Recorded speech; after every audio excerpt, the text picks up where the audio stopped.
Tennis relationships collapse publicly because the tour never stops moving. We pretend the sport is polite, but locker rooms know the private damage happens fast. When Agassi, Evert, and Hingis hit relationship scandals, the polished image shatters completely. For decades, we knew Jimmy Connors and Chris Evert as the golden couple of American tennis. They were tennis royalty before either had fully become adults. The engagement collapsed in 1974, and almost nobody really understood why. That mystery lasted close to 40 years. Then Connors opened his 2013 memoir and detonated the whole thing himself. According to the reporting, Connors claimed the relationship broke under the weight of a pregnancy and abortion decision. He wrote about the abortion like it belonged to both of them, exposing a wound Evert spent 4 decades keeping private. The reaction became about who owned the right to tell a private wound after 40 years of silence. Evert called the revelation extremely disappointing. She stressed that the information had been disclosed without her knowledge. That detail changed the emotional temperature instantly. This was not just a memoir confession. It became a privacy question. Evert was one of the few giants from that era who rarely weaponized personal history in public. Connors forced her into a public conversation she clearly never wanted reopened. Once the public learned the hidden reason behind the breakup, all the old footage changed tone retroactively. The memoir forced people to confront how much pain existed underneath the marketing even back then. Is honesty still honesty when somebody else carries the fallout? The emotional damage of public exposure hits harder when the tour is watching, but sometimes the betrayal happens before the marriage even begins. Leighton Hewitt and Kim Clijsters looked like the tennis couple the sport had already written the happy ending for. They were engaged, and for a while it felt like the ATP and WTA had found their golden pair. Then suddenly in late 2004 it was over. The official line was always private reasons, but reports at the time pointed toward Clijsters discovering Hewitt had been unfaithful before the marriage even happened. According to those accounts, she ended the engagement over the phone. Hewitt moved on really fast. Within a short period, he was in a whirlwind romance with Australian actress Beck Cartwright. From the outside, it looked almost unbelievable how quickly the entire chapter with Clijsters disappeared publicly. Clijsters came out of it looking sympathetic. She became the smiling Belgian star who got blindsided before her wedding. Once a sports audience decides somebody is selfish off the court, every on-court moment gets filtered through that idea too. The sport loves clean public images, but relationships in elite tennis are already fragile before betrayal enters the equation. Constant travel, fame arriving before emotional maturity, and tiny inner circles wreck relationships. The early 2000s media environment amplified everything because silence creates mythology. Clijsters mostly avoided public bitterness afterward. Hewitt also avoided dragging the situation through public mud. Over time, the emotional center of the story shifted away from scandal toward nostalgia. It became one of the sport's biggest unfinished what-ifs. When fan bases project their tribal loyalty onto relationships, the fallout becomes a permanent part of the locker room memory. When Grigor Dimitrov moved from Serena Williams to Maria Sharapova, the locker room saw betrayal sitting right there in public. Serena and Sharapova already carried years of tension across the WTA Tour. Dimitrov's personal life landed inside the biggest women's rivalry of the decade. The story instantly stopped being about romance and turned into tribal warfare. The thing that kept the story alive was the black heart description attached to Serena afterward. It was never publicly confirmed on camera by Serena herself, but media outlets repeated it for years because it matched the emotional reading people already had of the situation. Serena allegedly calling him the man with the black heart landed because fans already thought Dimitrov had this detached emotional style about him. Sharapova and Serena were never neutral opponents. Dimitrov wasn't just dating Maria Sharapova. In the eyes of tennis tribes, he was crossing ideological territory. Serena was viewed by many players as emotionally direct and loyal to her circle. The audience had already accepted the emotional logic. Dimitrov walked directly into the center of that battlefield. Serena was still collecting majors while Sharapova was fighting to remain relevant competitively against her. The idea that Sharapova won off court by ending up with Dimitrov created this weird emotional compensation narrative in the media. The coverage instantly became symbolic instead of personal. Dimitrov became the guy who chose Maria over Serena. That is how tennis stories become permanent. The tour forces players to survive immense pressure pressure, but teenage prodigies often break when relationships pull them away from the baseline.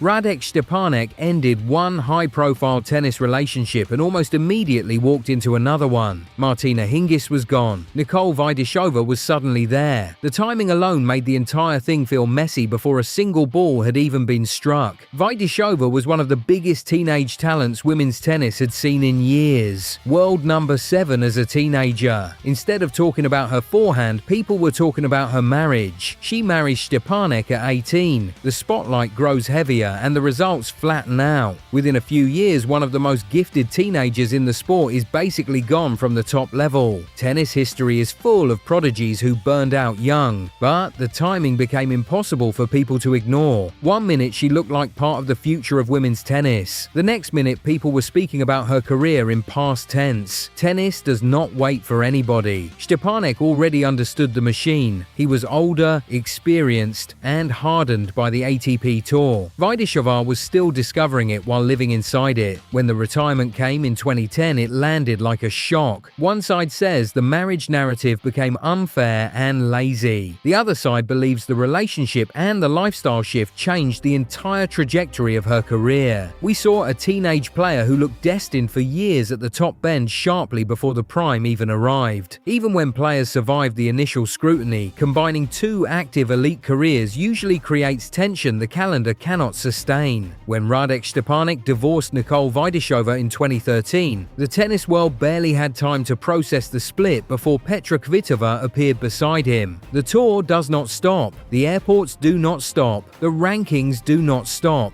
Eventually, one career starts pulling harder than the other. Kvitova was already carrying the pressure of being a Wimbledon champion. The idea of balancing that level of expectation with another high-profile tennis relationship always felt complicated. Stepanek carried a reputation inside tennis as one of those old-school tour characters. Different personality from Kvitova entirely. Two active, elite-level careers trying to peak simultaneously almost always creates tension somewhere. The travel drains people. The pressure isolates people. Relationships inside the sport either become all-consuming or they disappear almost overnight. Everyone is protecting their own ranking points, their own body, their own confidence. Elite tennis asks for total commitment from everyone involved. The rankings punish distraction. Eventually, personal life starts negotiating against professional survival. The reality was already obvious from the structure of the sport itself. Winning Wimbledon can still leave you alone in another hotel room 3 days later. The isolation forces players into chaotic decisions, breaking the clean image the federations tried desperately to protect. Martina Hingis was accused by her estranged husband of secretly sharing a New York hotel room with another man just 1 year after their wedding. Sabo Hutan threw that accusation into public view in July 2013. Hingis was supposed to be the smiling prodigy. Instead, her private life ended up dragged into public relationship chaos. Putin did not speak like a man trying to save a marriage. He spoke like somebody trying to burn the entire thing down in public. He accused Hingis of being a serial adulterer. He went to her hotel room and discovered she was not alone. That detail turned the whole thing from celebrity divorce bitterness into full-on betrayal narrative overnight. We pretend the sport is cleaner than every other sport. The second relationships collapse inside that traveling circus, the same mess appears every single time. The collision between public image and private accusation became the entire story. Once accusations like this become public, the locker room memory never really forgets. He claimed she had always been unfaithful in relationships. That is escalation language. In tennis, the player is the brand. Their face is the logo. When the image cracks publicly, there is nowhere to hide. Tour life destroys normal relationship structures. Constant travel, constant loneliness.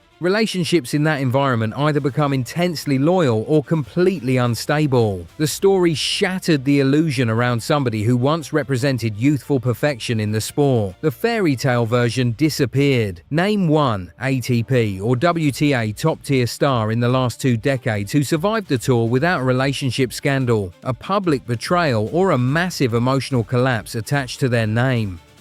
1. We wait.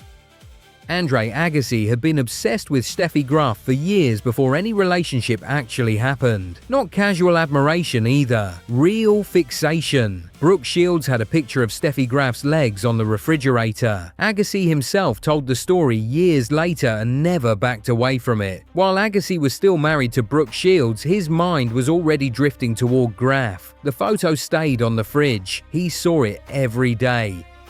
Then Paris happened.